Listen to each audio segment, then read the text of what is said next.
Bonjour, bienvenue sur Sudokanar. Dans cette vidéo, je vais vous proposer une grille classique qui m'a été suggérée par un abonné de la chaîne qui s'appelle Sylvain et je le remercie pour sa suggestion. En fait, il aurait besoin d'aide pour terminer une certaine grille, une grille de Sudoku classique qu'il a trouvée dans un vieux Grand Prix de Sudoku. Alors, cette grille a été créée par l'auteur serbe Nikola Ivanovic. Et donc je mettrai bien sûr le lien dans la description vers le livret que vous pouvez récupérer, le livret de l'épreuve de ce Sudoku Grand Prix. Alors voici la grille. Elle a été évaluée par les auteurs à 39 points, ce qui veut dire un petit peu moins de 6 minutes pour résoudre si on veut tout terminer. Et autant dire que pour tout terminer sur une épreuve de Grand Prix, il faut quand même être sacrément rapide.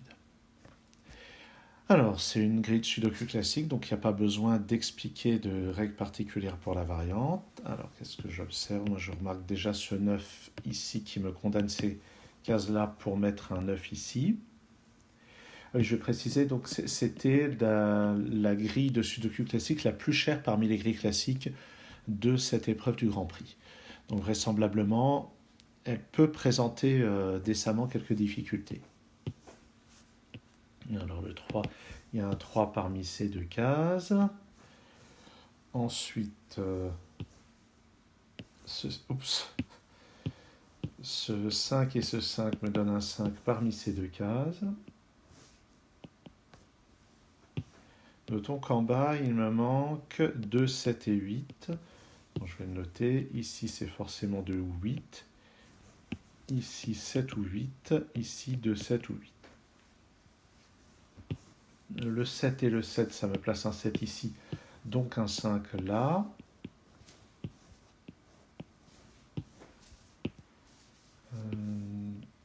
Ce 6 ça me place un 6 ici. 4 et 4, j'ai donc un 4 en haut. Et il me manque encore un 8 ou un 9, un 8 et un 9. Et dans cette colonne, il me manque... Pardon, je vais mettre 8 et 9 ici aussi. Donc le 8 est là-dedans, ici c'est un 2. Dans ces deux cases, il me manque un 3 et un 1. Tiens, j'avais raté, ce 7 me résout ça aussi. Toujours faire bien attention aux conséquences qu'on peut en déduire. Ce 4 n'est pas là, donc il est là, et en dessous c'est un 8. Là-dedans, il me manque 2, 6 et 9. Ici, c'est 2 ou 9. Ici, 6 ou 9. Ici, 2, 6, 9. Il n'y a pas... Donc, ce 1 n'est pas là-dedans. Donc, dans cette ligne, il est dans une de ces deux cases.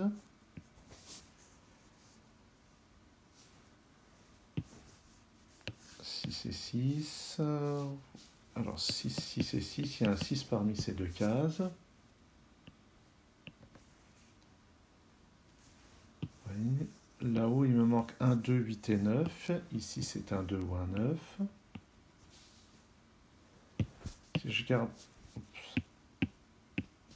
Si je regarde le 4 ici, je n'ai pas de 4 là-dedans. J'en ai pas là non plus, ni là. Donc j'ai un 4 là, dans cette colonne. Dans cette colonne, il me manque 1, 3, 5 et 8. 1, 1 et 1. Donc j'ai un 1 ici qui me résout ça. Donc ici c'est un 3, ici c'est un 1. Il me manque donc 3, 5 et 8 dans cette colonne. Donc là c'est pas un 5, là c'est pas un 3, là c'est pas un 8. Mais je ne vais pas pouvoir faire mieux pour le moment que de noter toutes ces possibilités. Alors là, on peut déjà remarquer quelque chose, c'est qu'on a un X-wing. C'est-à-dire que dans cette colonne, le 8 est forcément là ou là. Dans cette colonne, il est forcément là ou là, puisqu'il n'est pas ici. Ce qui veut dire que si j'ai un 8 ici, alors j'ai un 8 là. Et dans le cas contraire, si j'ai un 8 ici, alors j'ai un 8 là. Mais ce qui est sûr, c'est qu'il ne peut pas y avoir de 8 ici. En fait, j'ai même pas besoin de X-wing. Là, j'exagère. Dans ce bloc 3-3, le 8 est forcément parmi ces deux cases. Donc, il n'y a pas de 8 ici. Et sur cette ligne, j'ai un 8 là. Bon. Pas besoin de reconnaître un X-wing pour ça. Dans cette ligne, 2, 9 et puis un 1. Donc ça, c'est 1, 2 ou 9. Il me manque ces chiffres-là et un 6. Oui, bon, pas l'impression de pouvoir faire mieux pour le moment. Alors, le 2, non, je pourrais rien faire de plus avec ça. Ah, ce 7, j'ai pas de 7 là-dedans, donc j'en ai un là. 2, 9 et 6, c'est forcément... Ah, donc j'ai un 6 parmi ces deux cases. Donc j'ai pas de 6 ici. Donc ces deux 6, j'en ai pas là, donc j'ai un 6 ici. Et c'est 2, 9 ou 6.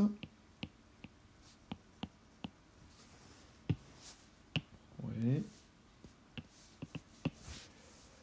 Dans cette ligne, il me manque 3, 8 et 9. Donc ici, c'est 3, 8 ou 9. Bon, je le note à tout hasard. Ça peut encore être plein de choses. Dans cette ligne, où est-ce que je regarde ce bloc?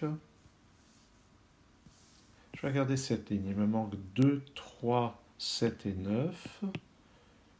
Donc ici, 3 et 7, ici c'est 2 ou 9. Ça c'est intéressant parce que ça veut dire que dans cette ligne, le 2 et le 9 sont dans ces deux cases. Donc les deux chiffres restants dans la ligne sont un 3 et un 7. Et d'après ce 7, c'est un 3 ici et un 7 là. Donc, par conséquent, avec ce 7 et ce 7, j'ai un 7 ici. Là-dedans, il me manque un 3 qui va être parmi ces deux cases et un 8 qui va être parmi ces deux cases.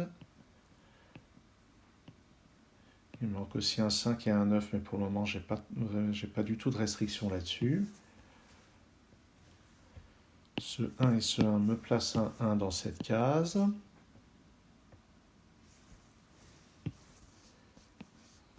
Ce 1 et ce 1 me donnent un 1 ici. Donc ça, c'est dans cette colonne, il manque 2, 6 ou 9 ici. Qui va bien avec ça.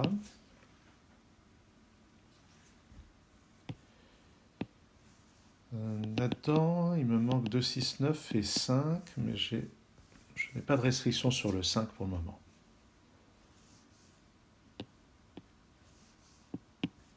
Alors ce 3 et ce 3 me donnent un 3 dans l'une de ces deux cases.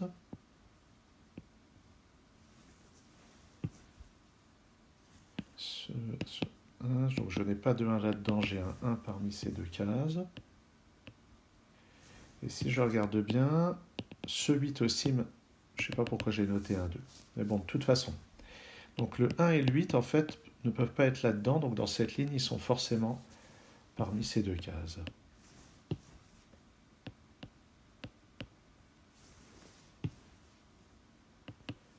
Le 4 ici et le 4 là, ça me place un 4 ici.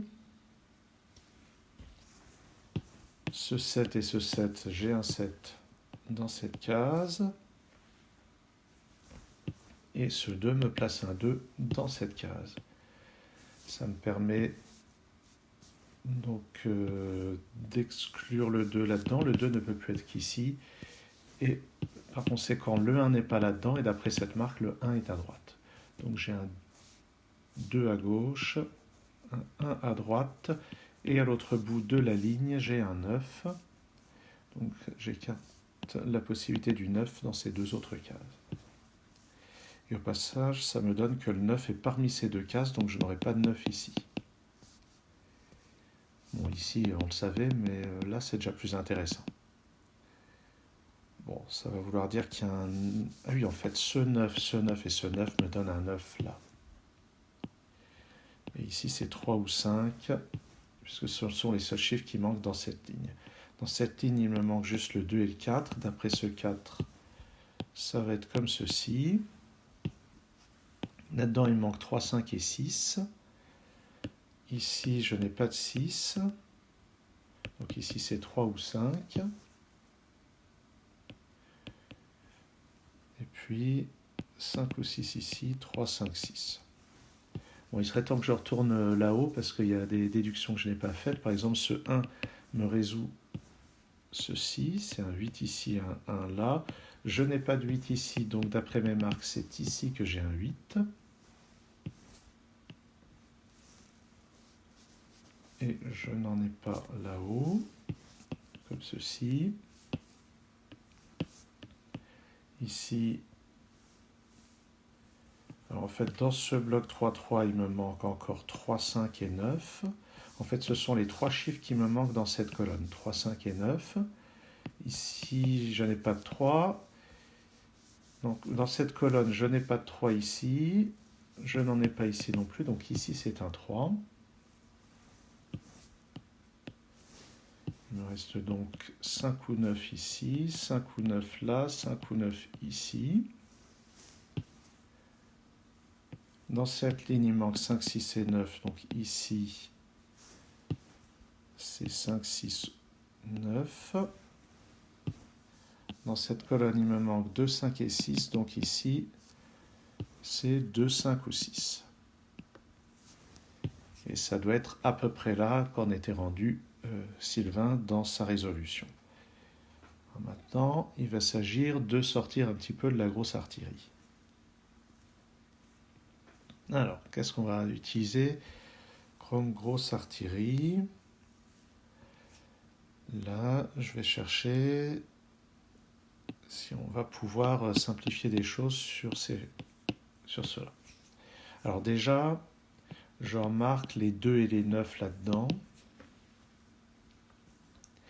Et ces deux, je remarque aussi les 2 et les 6 là-dedans. Il doit y avoir des arguments d'unicité qui interviennent là-dedans.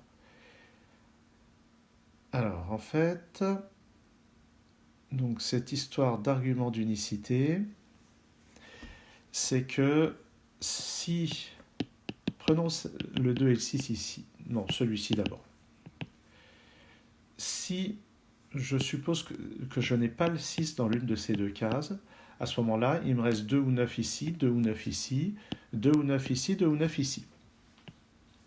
Et à ce moment-là, ça veut dire que le 2 et le 9 sont dans ce bloc 3-3 sont ici, dans cette colonne aussi. Ici, pareil, le 2 et le 9 sont restreints à ces deux cases-là, dans cette colonne, dans ce bloc 3-3, dans cette ligne et dans cette ligne. Ce qui fait que ce sont des cases qui n'ont aucune interaction avec l'extérieur. Donc ce qu'on met dedans n'a aucune influence sur le reste. Et ça veut dire que, puisque avec 2 et 9 ici, 2 et 9 là, il y a deux possibilités, ça voudrait dire que la grille a deux solutions. Et si on part du principe qu'il est impossible d'avoir deux solutions, ça veut dire qu'on n'est pas dans ce cas-là. Donc il y a forcément le 6 parmi l'une de ces deux cases, et ça va me permettre d'éliminer le 6 qui est ici. Alors pour le moment, je vais le barrer parce que je voudrais montrer autre chose. Je voudrais montrer un autre argument d'unicité, qui est qu'avec le 2 et le 6 ici. Et là, l'idée, c'est si je ne mets ni le 9 ici, ni le 5 ici, eh bien, je vais avoir la même contradiction. C'est-à-dire que, ou plutôt, je vais avoir le même problème du 2 et du 6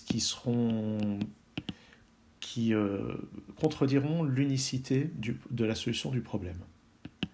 Donc, ça veut dire qu'il y a ou bien un 9 ici, ou bien un 5 ici. Et alors, pourquoi est-ce que c'est intéressant? Eh bien, ça veut dire que s'il y a le 5 ici, ça veut dire qu'il y a le 9 là. S'il y a le 9 ici, ça veut dire qu'il y a le 5 là, ou globalement, le 5 et le 9 sont parmi ces trois cases. Donc ça m'interdit le 9 dans cette case. Donc ici, pas de 9. Et de cette manière, donc, je peux exclure ces chiffres-là. Donc je vais effacer le 9 ici, je vais effacer le 6 ici, et on va voir si on arrive à en déduire quelque chose. Ah, mais qu'est-ce que je voulais effacer? Je voulais effacer aussi le 9 ici, peut-être bien. Oui, ah oui, c'était quoi le pas de 6? Ah oui, pas de 6 dans cette case-là. Qu'est-ce que j'ai raconté?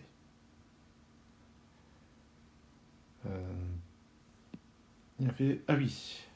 Oui, il y avait forcément un 6 dans celle-là, donc il n'y avait forcément pas de 6 dans celle-là. C'était ça. Donc voilà déjà une déduction que je peux faire. On peut remarquer que si je mets un 6 ici, ça va entraîner un 2, puis un 6, puis un 2. Donc 6, 2, 6, 2, ça semble vouloir dire qu'on a encore un carré avec les choses interchangeables. Je ne suis pas sûr de pouvoir faire cette logique. Mais je vois pas trop pourquoi cette logique serait pas valable. En fait, c'était... Si je mets... Oui, c'est ça. Si je mets un 6, ça entraîne 2, 6, 2. Et ça me met... Sauf que j'avais interdit le 6 ici. Alors, j'ai un gros doute. Est-ce que c'est valide comme logique? Dans le doute, je vais raisonner autrement. Maintenant que j'ai supprimé des choses, et donc maintenant que j'ai supprimé des choses, en fait je remarque que le 9 est seulement dans ces deux cases. C'était peut-être déjà le cas avant. Donc dans cette colonne, le 9 est forcément dans l'une de ces deux cases. Donc dans ce bloc 3-3, je ne peux pas avoir de 9 ici. Ça c'est certainement une chose que j'aurais pu remarquer plus tôt. Et maintenant, eh bien maintenant, eh bien c'est encore pas fini on dirait, mais là je vais repérer, je vais le surligner pour le mettre en évidence. Donc c'est, où est-ce que je l'ai vu? Ici, ici et là. Là j'ai ce qu'on appelle, pardon, un XY wing. On va appeler le XY wing si vous préférez. Alors cette situation, c'est la situation où on a trois chiffres qui sont par couple de 2 sous le schéma. Moi, je vais peut-être employer les lettres X et Y. Ici, j'ai le couple XY. Et là, j'ai le X avec une autre lettre, avec un autre chiffre plutôt. Et là, le Y avec ce même autre chiffre. Comme ici. Donc, on voit qu'on a le 2 et le 5. Avec ici le 2, ici le 5. Et d'autre part, un autre chiffre qui se trouve être le 6. Et alors, qu'est-ce qui se passe dans ce cas-là? Eh bien, on est sûr que dans cette case, il y a un 2 ou un 5. Donc, ou bien on a le 2, auquel cas ça entraîne d'avoir un 6 à cet endroit-là, ou bien on a un 5, auquel cas ça entraîne d'avoir un 6 à cet endroit-là. Et ça veut dire qu'on a donc forcément le 6 ici ou là. Et donc, toute case qui voit ces deux 6 ne peut pas recevoir un 6. Il est impossible d'avoir un 6 ici, donc c'était le coup de l'unicité dont je parlais tout à l'heure, mais j'ai un autre argument de logique plus directe qui m'interdit ce 6. Donc, interdiction d'avoir un 6 ici et interdiction d'avoir un 6 là. Donc, s'il y avait un 6 ici ou là, ça entraînerait le 2 ici, le 5 ici, et ça ôterait tous les choix possibles là-dedans. Donc, je retire le 6 dans cette case et dans celle-là. Et maintenant, tout doit tomber à peu près tout seul. 9, ça donne ici un 2, ici un 6.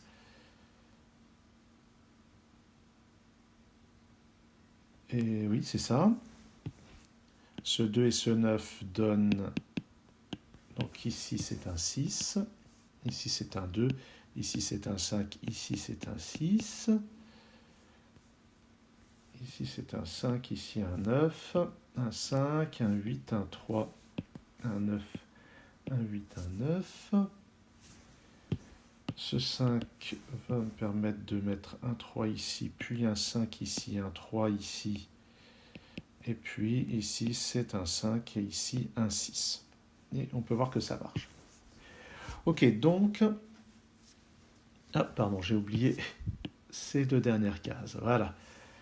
Donc en fait ici j'ai utilisé des arguments d'unicité et puis un XY wing. Donc si on prend la terminologie de l'application Enjoy Sudoku, le niveau de difficulté de cette grille, c'est difficult, ou difficile si vous préférez que je le dise en français après tout. C'est une traduction qui n'est pas très difficile. Et donc voilà le niveau de difficulté évalué, ou du moins pour cette épreuve du Grand Prix en 2014, pour une grille à 39 points. Je vous remercie d'avoir suivi cette vidéo. À bientôt sur Sudokanar.